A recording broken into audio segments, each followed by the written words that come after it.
the ultimate goal that these people have in mind is the goal to create a one world government run by the banking industry, run by the bankers, and they're doing it in sections. The European currency, the euro, and the European Constitution is one part of it. Now they're trying to do it in America with the North American Union, right? And they want to create a new currency called the Amero, right? And the whole agenda is to create a one world government where everybody has an RFID chip implanted in them.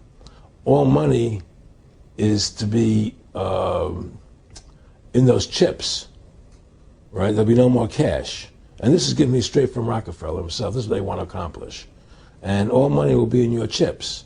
And so instead of having cash, anytime you have money in your chip, they can take out whatever they want to take out whenever they want to. If they say you owe us this much money in taxes, they just deduct it out of your chip digitally. Total control. Total control.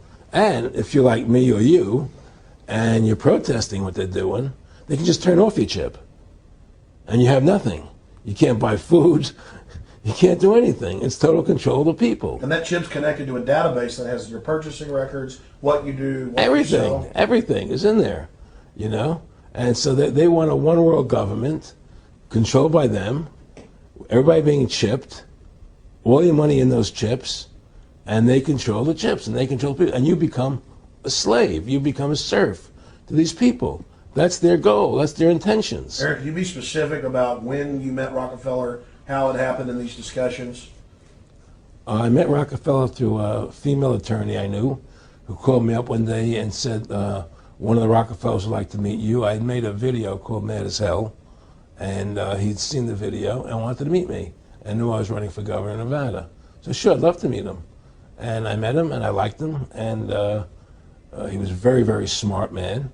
And we used to talk and share ideas and thoughts. And he's the one who told me 11 months before 9/11 ever happened that there was going to be an event. Never told me what the event was going to be, but there was going to be an event. And out of that event, we were going to invade Afghanistan to run pipelines from the Caspian Sea.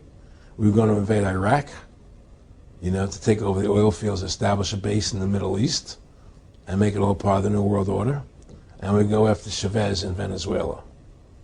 And sure enough, later 9/11 happened, and I remember he was telling me how how you're gonna see soldiers looking in caves for people in Afghanistan and Pakistan and all these places, and there's going to be this war on terror, which is no real enemy, and the whole thing is a giant hoax, you know. But it's a way for the government to take over the American people. He told you it was going to be a hoax. Oh yeah, oh yeah. There's no question. He says there's going to be war on terror, and he's just laughing. There's no who are we fighting? I mean, why do you think 9/11 happened, and then nothing's happened since then? Do you think that our security is so great here that these people who pulled off 9/11, who were able to, can't knock down another plane? Come on, it's ridiculous. 9/11 was done by people in our own government and our own banking system to perpetuate the fear of the American people into subordinating themselves to anything the government wants them to do. That's what it's about, and to create this war, this endless war on terror. And that's why and that was the first lie. And the next lie was going into Iraq, you know, to get Saddam Hussein out with his weapons of mass destruction. That was the next lie. Now, specifically, this was a little over 6 years ago. This was 11 months before 9/11. Yeah. And Nick Rockfeller, who's a lawyer, he's become your friend over the previous years, and he's saying to you that there's going to be this big event, and then out of that we're going to have a war on terror, and it's just going to go on and on. Right, an endless war on terror without any real enemy. That you can never, so you can never define a winner. And did he say that it's going to be perfect because you can't define an enemy? It just goes on and on? Yeah, because you can't define a winner. There's no one to beat, so it goes on and on forever. And they can do whatever they want. They scare the hell out of the American public. Look, this whole war on terror is a fraud. It's a farce. It's very difficult to say it out loud because people are intimidated against saying it. Because if you say it, they want to make you into a nutcase. Let's But be the truth has to come out. That's why I'm doing this interview. The fact of the matter happens to be that the whole war on terror is a fraud. It's a farce. Yeah, there's a war going on in Iraq because we invaded Iraq. And people over there fighting, you know. But the war on terror, it's a joke, you know. And until we discover what really happened on 9/11 and who was responsible for 9/11, because that's where the war on terror emanates from. That's where it comes from. It was 9/11 that allowed this war on terror to begin. And until we get to the bottom root of 9/11, the truth of 9/11, we'll never know about the war on terror. Aaron, you said that he was, and I think it's important, and I know this about the Rockefellers from Dr. Dennis Cuddy and many others who literally, you'll be 20 years old in a lunch line at college, and there's David Rockefeller. And here's here, I mean, they're experts at recruiting and getting what they call players, and that clearly he was, I mean, I want to make it specific and just get you to reiterate what you said last night about you got 30% of the vote, you were having an effect, you made mad as hell, they knew that you'd started the Constitution Party, they knew that you were somebody who was taking action and getting things done, you'd already made some big films, had a lot of other successes, right. So they were trying to recruit you, and didn't it come down to the point of, hey, we are here to recruit you, and don't worry, your chip's going to say, don't mess with us, you know, this guy's don't touch. Yeah, yes, that did happen. I was definitely being recruited, but it's more subtle than that. Well, in your words, just go through the process, and then what he said. Well, what it is remember we were friends, and we used to go to my house a lot. We'd have dinner, we'd talk, and he'd tell me about business investments that he'd get involved in, you know, or they would help me with this business investment or that business investment. And was I interested in joining the Council on Foreign Relations? You know, I would have to get a letter to join them, but was I interested in that? And, you know, just stuff, you know, leading you on. And I used to say to him that I never really did that because that wasn't where I was coming from. You know, as much as I like you, Nick, you know, your ways and my ways, we're on the opposite side of the fence. You know, I don't believe in enslaving people, you know, and he would come back with, oh, I do? Or? Well, it would be more like, you know. It's better for them. Well, it's more like, you know, how do I put it? It was like,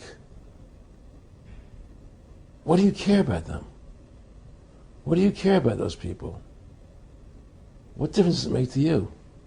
Take care of your own life. Do the best you can for you and your family. What do the rest of the people mean to you? They don't mean anything to you. They're just serfs. They're just people. You know, it was just a lack of caring, you know, and that's just not who I was. It was just sort of like cold, you know. It was just like cold, you know. And I used to say to him, what's the point of all this? You have all the money in the world you need.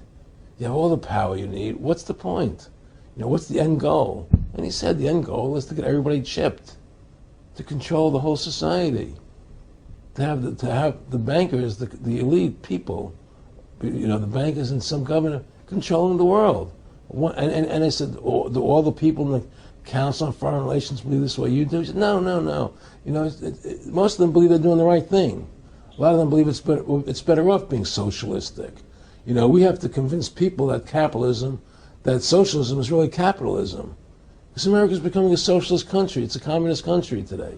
Well, one of the things they told me was that he was at the house one night, and we were talking, and he started laughing. He said, Aaron, what do you think women's liberation was about?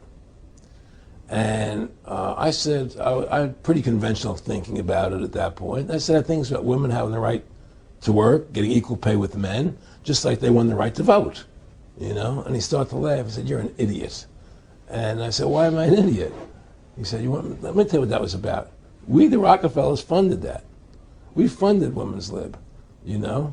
And we're the ones who got all over the newspapers and television, the Rockefeller Foundation. He says, and you want to know why? He said, there were two primary reasons. And they were, one reason was we couldn't tax half the population before Women's Lib. And the second reason was, now we get the kids in school at an early age. We can indoctrinate the kids how to think. It breaks up the family. The kids start looking at the state as the family, as the school, as the officials, as their family, not as the parents teaching them. And so those are the two primary reasons for women's lib, which I thought up to that point was a noble thing. You know, when I saw their intentions behind it, where they were coming from when they created it, the thought of it, I saw the evil behind what I thought was a noble adventure.